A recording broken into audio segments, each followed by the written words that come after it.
In this video, I'll teach you how to change the product border color in Wix Studio.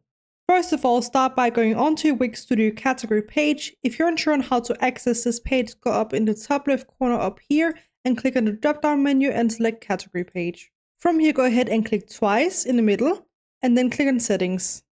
From here, go ahead and click on design, go down to product cards, and now we can see that we have the border width and color right here.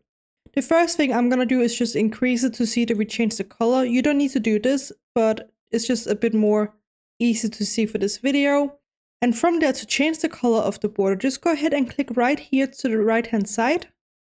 And now you can go ahead and choose any color here, or you could even go down here on my colors and click add, and then you could choose any color here. You can see you have everything to choose from. Let's say I want it to be a hot pink like this. Go ahead and select it. You can see it down here and click apply. And as you can see, we now have a pink product border on our category page in Wix Studio. So that's pretty much how easy it is to change the color of the product border on the category page in Wix Studio.